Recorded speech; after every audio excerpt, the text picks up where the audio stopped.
खेत ग्रामीण मजदूर सभा के तत्वाधान में आज पूरे बिहार के सभी प्रखंड मुख्यालयों पर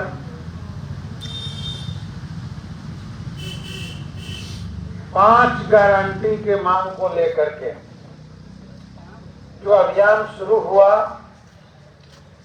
अब उसे गारंटी करने के उद्देश्य से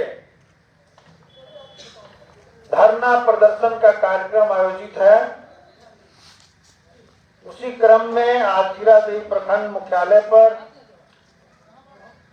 इस धरना के कार्यक्रम में उपस्थित हैं पार्टी राज्य कमेटी के सदस्य और अखिल भारतीय प्रगतिशील महिला एसोसिएशन एपवा के प्रदेश अध्यक्षा कामरेड सोहिला जी हमारे बीच इस धरना पर उपस्थित हैं। जीरादेई प्रखंड भाकपा माले के सचिव साथी सुरेंद्र प्रसाद जी हमारे बीच उपस्थित हैं। जीरादेई प्रखंड कमेटी के सदस्य साथी खेत मजदूर सभा के नेता साथी मनोज बैठा जी हमारे बीच उपस्थित है। खेत मजदूर सभा के नेता और जीरादेई भाकपा माले प्रखंड कमेटी के सदस्य साथी अनिल प्रसाद जी हमारे साथ उपस्थित हैं। किसान सभा के वरिष्ठ नेता साथी लाल बाबू पासवान जी हम लोग के बीच उपस्थित हैं। महिला संगठन के नेता हीरामती जी सहित किसान सभा के कई नेता उपस्थित हैं। हमारे नौतन प्रखंड कमेटी के सदस्य माया कुशवाहा उपस्थित हैं। हमारे पंचायत समिति के सदस्य दशरथ जी उपस्थित हैं और भाकपा माले प्रखंड कमेटी के सदस्य साथी विशाल यादव जी जो नौजवान नेता हैं उपस्थित हैं। इसके साथ साथ इस पूरे धरना में खेत मजदूर सभा के उपस्थित साथियों और जहां तक हमारी आवाज पहुंच रही है तमाम माता एवं बहनों, नौजवान दोस्तों, प्रबुद्ध नागरिक भाइयों को मैं अपनी पार्टी भाकपा माले की ओर से क्रांतिकारी लाल सलाम पेश करता हूं। साथियों, 5 गारंटी के बजाय आज साथियों ने जो मांग पत्र पढ़ा उसमें 10 गारंटी को आज दर्ज किया गया है। जिसमें सबसे पहला गारंटी है कि बिहार के सभी गरीब भूमिहीनों को जिस जमीन पर जो गरीब बसा है उस जमीन पर सर्वे करा करके बिहार सरकार तत्काल उन्हें पर्चा दे और पर्चा देते हुए उस जमीन पर पक्का मकान की गारंटी करे। दूसरा, आप जान रहे हैं कि देश के सबसे बड़ी सिंहासन पर दिल्ली के गद्दी पर बैठी है नरेंद्र मोदी सरकार। मनरेगा स्कीम जो चल रहा था उस मनरेगा में लगातार इन लोगों ने चोरी किया है और इसीलिए साथियों ने नारा दिया है मनरेगा मजदूर चोर, मनरेगा मजदूरी चोर और नरेंद्र मोदी गद्दी छोड़, इसका लोगों ने नारा दिया। इसलिए मैं कह रहा हूं कि आज के महंगाई के हिसाब से जो दौर चल रहा है उसके हिसाब से कम मनरेगा में मजदूरी 500 से ज्यादा होना चाहिए। लेकिन आज भी मनरेगा में मजदूरी कितना है? 215 रुपया, 28 रुपया, चलिए 228 रुपया। अब 228 रुपया पर आज भी सरकार काम ले रही है। लगातार मनरेगा में, माने जब मनरेगा आया था हम लोग को याद है, तो गांव गांव में गरीब मजदूरों में एक उत्साह पैदा हो गया था। महिलाएं टोकरी और कुदारी लेकर के मिट्टी काटने के लिए खेतों में जहां जहां काम हो रहा था दौड़ती थी, और जहां साइड पर जाइए वहां पर बहुत बढ़िया से व्यवस्था करके मजदूर लोग माटी काटते थे, महिलाएं मिट्टी ढोती थी, और फर्स्ट क्लास की व्यवस्था था। लोग काम करने में रुचि रखते थे। आज मजदूरी इतना न कम रख दिया गया, और वो भी मजदूरी यदि मजदूर कर रहे हैं तो उस मजदूर को मजदूरी भी समय पर 6-6 महीना तक नहीं मिल रहा। सरकार ने पूरा का पूरा मनरेगा को खत्म कर दिया है, तहस नहस कर दिया है, और आगे नरेंद्र मोदी सरकार की योजना है कि मनरेगा को पूरी तौर पे समाप्त कर दे, खत्म कर दे, एक पैसा भी मनरेगा में न दे, और इसीलिए पिछले बार भी ने कटौती कर दिया। तो 2 स्कीम चला था देश में, मैं बता दूं, और वो 2 स्कीम यूपीए की सरकार में कम्युनिस्ट पार्टी के वजह से, लाल झंडे के समर्थन के वजह से 2 स्कीम चालू हुआ था। एक पहला फूड सिक्योरिटी बिल ला करके सभी गरीबों को भोजन देने की गारंटी की गई थी, खाद्य सुरक्षा कानून के माध्यम से, जिसमें 2 रुपया केजी गेहूं और 3 रुपया केजी चावल के हिसाब से सभी गरीबों को ये अनाज मुहैया करना था। 5 किलो अनाज मुहैया करना था 1 यूनिट पर।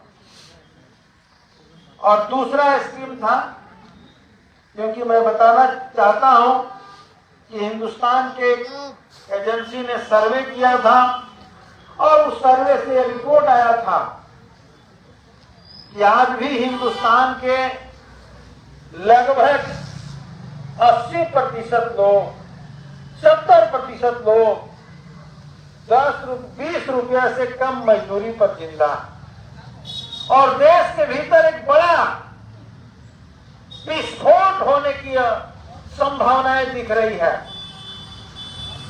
इसको मद्देनजर रखते हुए यूपीए सरकार में कम्युनिस्ट पार्टी, यही लाल झंडे की पार्टी ने सरकार के सामने प्रस्ताव रखा कि गांव में भूखमरी की स्थिति है, लोग को काम की गारंटी करने की जरूरत है, और इसी योजना के तहत सरकार ने स्कीम लाया कि हम 100 दिन काम हर गरीब मजदूरों को देंगे उनके जॉब कार्ड पर। साल में 100 दिन काम, 100 दिन काम का स्कीम जब शुरू हुआ तो हम आपको बताना चाहते हैं कि गांव गांव में मजदूरों में उत्साह पैदा हुआ कि चलिए कम से कम साल में 100 दिन तो काम मिलेगा। इस हिसाब से कहिए तो ये दोनों स्कीम हिंदुस्तान के गरीबों मजदूरों के लिए था। लेकिन ये मोदी सरकार जब से आई है, नरेंद्र मोदी सरकार जब से दिल्ली के गद्दी पर बैठे हैं, मोदी जी ने प्लानिंग बना करके, योजना बना करके इन दोनों को समाप्त करने के दिशा में अपना सारा का सारा ताकत झोंक दिया है। कि सीधे हिम्मत नहीं है, ये हिम्मत ही नहीं है कि सीधे मनरेगा को खत्म कर दे, ये हिम्मत ही नहीं है कि सीधे जो है फूड सिक्योरिटी बिल कानून को खत्म कर दे, ये हिम्मत नहीं है उनको। और इसीलिए दोनों को साजिश के तहत, जैसे अभी क्या किया, कहा कि हम तो मोदी सरकार की गारंटी, बड़का बड़का पोस्टर लग रहा है, बड़े बड़े होर्डिंग लग रहे हैं, क्या गारंटी भाई? तो 5 किलो राशन की गारंटी। ये 5 किलो राशन की गारंटी यूपीए सरकार ने किया था।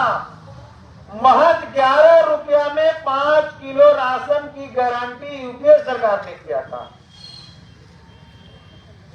और इसी गारंटी को उसने क्या किया कि 10-11 रुपया खत्म कर दिया। अब कह रहे कि हम गारंटी कर रहे हैं, हम ये गारंटी नहीं कर रहा है साथियों। मैं कहना चाहता हूं, मोदी की योजना है कि चुनाव तक इसको गारंटी करें और चुनाव के बाद चूंकि इस कानून को खत्म किया जाएगा, इसलिए सारे गरीबों के राशन को बंद कर दें। ये योजना है नरेंद्र मोदी की। ये पूरी प्लानिंग चल रही है। और उसी तरीके से मनरेगा के बारे में भी इनकी पूरी प्लानिंग है कि मनरेगा को भी बंद कर दिया जाए। तो ये दूसरी गारंटी भाकपा माले की ओर से है। एक खेत मजदूर सभा ने मांग उठाया है कि 500 रुपया मजदूरी, 600 रुपया मजदूरी और 200 दिन साल में कम से कम काम की गारंटी हो। तीसरी बात मैं आपसे बताना चाहता हूं जो गारंटी है वो है कि अब देखिए वृद्धा महिलाएं हैं, बुजुर्ग हैं, जिनके बाल बच्चे छोड़ देते हैं, उनको आज भी सरकार की ओर से 400 रुपया पेंशन दिया जाता है। अभी तो हम सुन रहे हैं कि वो पेंशन स्कीम भी जो चल रहा है उसमें भी अंगूठा काम नहीं कर रहा है, केवाईसी नहीं हो पा रहा है। बड़े पैमाने पर विधवा लोगों का पेंशन बंद कर दिया गया है सालों से। एक बड़ा शिकायत आ रहा, तो उसमें यही है कि 400 रुपया अगर पेंशन है तो उस 400 रुपया से आज के जमाने में कुछ होने वाला नहीं। उस 400 को बढ़ा करके 3000 रुपए की गारंटी होना चाहिए। ये हमारी तीसरी मांग है। चौथी मांग, आप चले जाइए गांव-गांव में, आप जाकर पता करिए, कोई गांव नहीं है जहां फर्जी बिजली का बिल नहीं आ रहा। फर्जी बिजली बिल से आम लोग परेशान। रोज हमको फोन से दर्जन भर सूचनाएं मिलती है कि इतना रुपया बिल आ गया, इतना रुपया बिल आ गया, कैसे हम लोग भरेंगे। और जैसे ही बिल के नोटिस 2 बार आता है, तीसरे बार जो है पहुंच जाते हैं वहां और सारे गरीबों के बस्तियों की बिजली एक बार काट दी जाती है, सामूहिक रूप से काट दी जाती है। तो ये भी एक बड़ा चल रहा है। ये बताइए, हमने विधानसभा में इस बात को उठाया था कि बिहार की जो प्रति व्यक्ति आय है, इसके तुलना में पंजाब की प्रति व्यक्ति आय ज्यादा है। तो वहां पंजाब सरकार 200 यूनिट बिजली फ्री दे सकती है, दिल्ली सरकार 200 यूनिट बिजली फ्री दे सकती है, तो बिहार सरकार क्यों नहीं 200 यूनिट बिजली फ्री दे। और इसलिए खेत मजदूर सभा की इस गारंटी की जो मांग है, मैं खेत मजदूर सभा के साथियों को इस बात के लिए धन्यवाद देता हूं कि इन लोगों ने इस मांग को उठाया है कि बिहार के हर गरीबों को 200 यूनिट बिजली फ्री मिलना चाहिए, निःशुल्क मिलना चाहिए हर गरीबों को। इस मांग को इन लोगों ने उठाया। और ठीक इसी तरीके से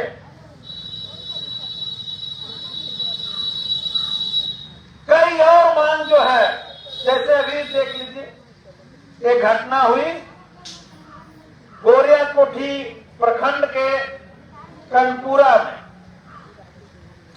वो हमारे साथी थे जमदार मांझी।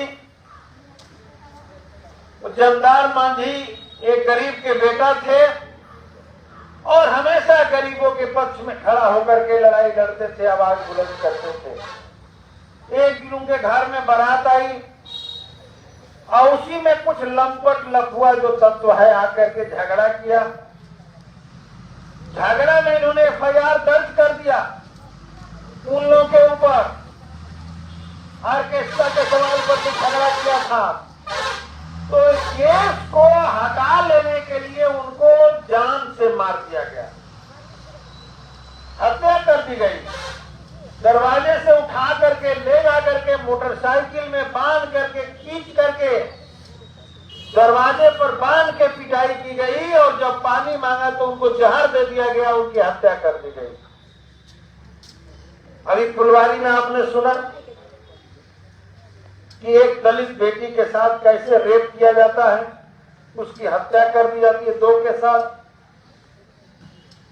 एक बच गई है, एक की हत्या कर दी गई, ईंटा से मार मार के, पत्थर से मार मार के। इस तरह से पूरे बिहार के भीतर और देश के भीतर लगातार दलितों पर हमले, लगातार महिलाओं पर हमले, लगातार आदिवासियों पर हमले और गरीबों पर हमले हो रहे हैं। और जमाना बदल गया है, लेकिन पुराने जमाने का अपना जमींदारी राज लाने के लिए फिर से एक बार सामंती ताकतें उठ खड़ी हो रही है। और इसलिए मैं कहना चाहता हूं कि सामंती ताकतों के उठते हुए फल को एक बार फिर एकजुट होकर के कुचल डालने की जरूरत है, उसे सोच करने की जरूरत है। ये लड़ाई भाकपा माले ने शुरू किया है। और इसलिए साथियों, मैं आपसे कहना चाहता हूं, हमारे साथी मांग पत्र के माध्यम से बिहार सरकार से भी कुछ मांग उठाए हैं और इसके अलावा केंद्र सरकार से मांग उठाए हैं। लेकिन मैं आपको बताना चाहता हूं कि ये केंद्र की जो नरेंद्र मोदी सरकार है, यह सरकार आपकी बात सुनने वाली नहीं है। ये सरकार सीधे तौर पे जनता के खिलाफ खड़ी हो गई है। नहीं तो मैं पूछना चाहता हूं कि 10 साल पहले यही नरेंद्र मोदी की सरकार ने चुनाव में नरेंद्र मोदी ने जो वादा किया था, उसके बारे में क्या कहा था, वो सारी बातों को याद कीजिए। गिड़गिड़ा गिड़गिड़ा करके कहते थे, एक बार हमको मौका दीजिए, एक बार मौका दीजिए, हम विदेशों में रखा हुआ काले धन को ला करके हिंदुस्तान के तिजोरी को भर देंगे। एक बार मौका दीजिए, हम आपके खाते में 15-15 लाख रुपए ला करके रख देंगे। एक बार मौका दीजिए, हम चिटकी बजाते महंगाई को आसमान दूर भगा देंगे। एक बार मौका दीजिए, 2 करोड़ नौजवानों को हर साल नौकरी देंगे और इस तरीके से करोड़ों नौजवानों को नौकरी देंगे। अच्छे दिन लाएंगे। 10 साल के बाद आज भाजपा के लोग कह रहे हैं कि उन सब मुद्दों पर बात मत कीजिए, अब महंगाई पर बात मत कीजिए, वो सब कोई मुद्दा नहीं है। अरे रोजगार पर बात मत कीजिए, वो कोई मुद्दा नहीं है। काला धन की भी बात मत कीजिए, वो कोई मुद्दा नहीं है। वो खाते में पैसा का भी अब बात मत कीजिए। आज देश के सामने हमारे हिंदुत्व ही खतरा में है, इसे बचाना है हमको। और इसके लिए आप लोग तैयार होइए, इसके लिए खड़े हो जाइए। तो भाई 10 साल पहले तो आपकी सरकार नहीं थी, तो उस समय हिंदुत्व खतरा में नहीं था। और आप 10 साल से राज कर रहे हैं, तो आपके राज में हिंदुत्व ही खतरा में आ गया है। और इसलिए मित्रों, मैं बताना चाहता हूं कि इन साथियों को, इन लोगों को पहचानने की जरूरत है कि अब आप पहचानिए, ये वही लोग हैं जो लाशों की राजनीति करते हैं, दंगा करवा करके लाशों पर राजनीति करके सुकून महसूस करते हैं। और इसीलिए इनको जनता से कुछ भी लेना देना नहीं। मणिपुर जल रहा है, आज तक हमारे देश के प्रधानमंत्री वहां हाल पूछने नहीं गए। पूरे देश के भीतर आदिवासी और महिलाओं पर हमले हो रहे हैं, प्रधानमंत्री को कोई मतलब नहीं। प्रधानमंत्री अब चुनावी अभियान में उतर गए। और अभी आप लोग सुन रहे हैं, हमारे देश की पहलवान लड़कियां अपना पहलवानी से संन्यास ले रही है। कह रही है कि इस देश में हमारा इज्जत सुरक्षित नहीं है, क्योंकि लंबे समय तक उन लोगों ने इनके एक लाडले सांसद के खिलाफ धरना दिया था, दिल्ली के जंतर मंतर पर न्याय की गुहार की थी, इज्जत की भीख मांगी थी, लेकिन मोदी सरकार ने इज्जत की भीख भी नहीं दे सकी। लड़कियों ने कहा कि हम संन्यास ले रहे हैं, अब हम पहलवानी नहीं करेंगे, न पहलवानी करेंगे, न ये ब्रजभूषण किशोर जैसे राक्षस आदमी के हम शरण में जाएंगे। इसकी प्रधानमंत्री को चिंता नहीं है। अभी सुन रहे हैं कि अयोध्या में राम मंदिर बन रहा है। ये राम मंदिर सुप्रीम कोर्ट के फैसले से बनने का काम शुरू हुआ और सुप्रीम कोर्ट का यही मंशा था भाई कि अगर राम मंदिर बन जाएगा तो कम से कम हिंदुस्तान के भीतर हिंदू मुस्लिम का झगड़ा खत्म हो जाएगा। अब लोग शांति से रहेंगे, यहाँ रोजगार की बात होगी, यहाँ किसानों के फसल की कीमत की बात होगी, यहाँ शांति से लोग रहेंगे तो लोगों के रोजी रोटी की बात होगी, बच्चों की पढ़ाई की बात होगी, मरीजों की दवाई की बात होगी। इस देश के भीतर कम से कम ये सांप्रदायिक माहौल जो बना हुआ है ये खत्म हो जाएगा। इस पर अब चर्चाएं नहीं होगी। सुप्रीम कोर्ट ने कहा कि उस विवादित जमीन पर मंदिर बना दिया जाए। सुप्रीम कोर्ट के फैसले से मंदिर बनना शुरू हुआ। अब उस पूरे मंदिर के मुद्दे को भाजपा के लोगों ने हाईटेक कर लिया। हम बनवा रहे हैं तो कहा नहीं बनवा रहे थे, सुप्रीम कोर्ट वाले नहीं बोला तो कहां चला गया था औकात? अरे एक विभाग भाई को औकात था तो सुप्रीम कोर्ट ने फैसला नहीं दिया था तो क्यों नहीं मंदिर बनवा दिया? इसलिए इन कायरों के बारे में अब मत पढ़िए, फेरा में मत पढ़िए। ये सब कायर और डरपोक सब है, इनसे कुछ होने वाला नहीं है। ये छोटे कहता है 56 इंच का सीना, ये नकली 56 इंची का सीना वाला है। ये सुप्रीम कोर्ट के फैसला से मंदिर बनने का काम शुरू हुआ। चलिए, पूरे देश के लोगों ने, हिंदू और मुसलमानों ने, सबने सोचा कि चलिए अब कम से कम देश में दंगा नहीं होगा, देश के भीतर कोई माहौल नहीं बिगड़ेगा, अब सब कुछ शांति से रोजगार की बात होगी, जमीन की बात होगी, खेती की बात होगी, गरीबों के विधवा पेंशन की बात होगी, बच्चों की पढ़ाई की बात होगी, शिक्षा की बात होगी, ये जो है दवाई की बात होगी, सुनवाई की बात होगी। अब कम से कम बात बदल जाएगा। अब हमारे देश के प्रधानमंत्री इसका उद्घाटन करने जा रहे हैं। अभी तक तो हम लोग सुनते थे कि शंकराचार्य लोग आते थे। कहीं भी गांव में आप देखिए मंदिर बनता है तो जब प्राण प्रतिष्ठा होता है तो उसमें शंकराचार्य लोग, कुछ विद्वान लोग, कुछ पंडित लोग, कुछ संत महात्मा लोग आते हैं और उन्हीं के माध्यम से उसमें प्राण प्रतिष्ठा दी जाती है। लेकिन हमारे देश में है जो आदमी खुद ही पत्नी विहीन है। एक तो हमारे देश में परंपरा है, धर्म के अनुसार भी मान्यता है कि जिसकी पत्नी नहीं है वो कोई जग ही नहीं करा सकता। राम की पत्नी चली गई थी वनवास, अश्वमेध जग करना था तो वही भगवान श्री राम अपने जगह पर, सीता के जगह पर मूर्ति बना करके बैठाए हुए थे, याद है ना? ये ऐसा आदमी जा रहा है मंदिर का उद्घाटन करने जिसकी पत्नी ही नहीं है, जो अपनी पत्नी का भी सम्मान नहीं किए। वो आदमी जा रहे हैं प्राण प्रतिष्ठा करने, शंकराचार्य भी नहीं जा रहा। देश भर के शंकराचार्य लोग कह रहा है कि भाई हम नहीं जाएंगे क्योंकि मंदिर तो अभी बना ही नहीं है और जब तक मंदिर पूरा नहीं होता है तब तक उसमें प्राण प्रतिष्ठा नहीं दिया जाता। तो शंकराचार्य लोग बहिष्कार कर दिए।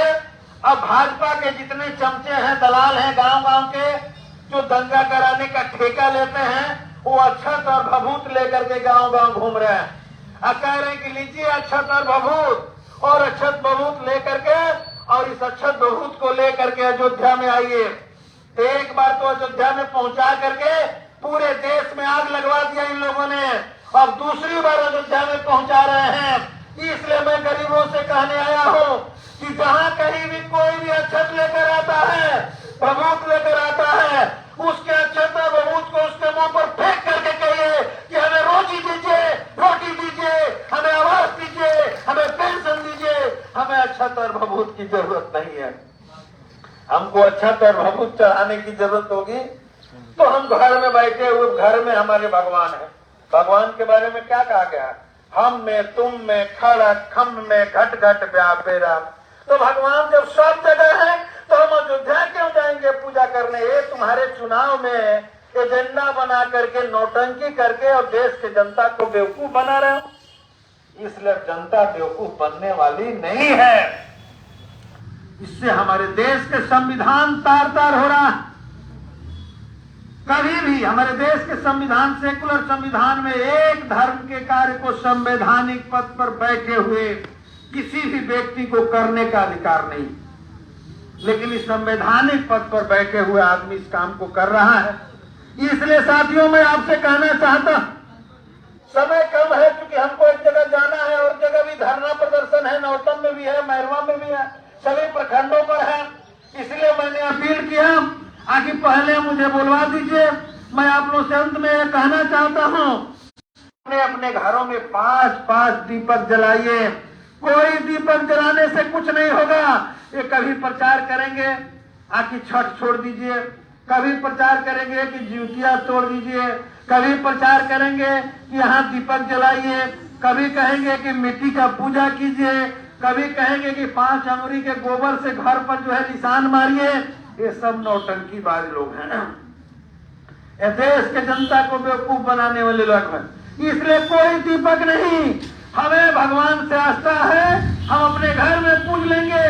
पूरे देश में इनकी जितनी ट्रेनें चलाई जा रही हैं, सारी ट्रेनों को फ्री जो चलाई जा रही है, खाली पहुंचना चाहिए अयोध्या में। और बता दीजिए कि हम ट्रेन भी खाली भेज रहे हैं और आने वाले 24 में आपका वोट भी आएगा तो 24 में भी कमल छाप जो होगा वो पूरे देश में खाली हो जाएगा।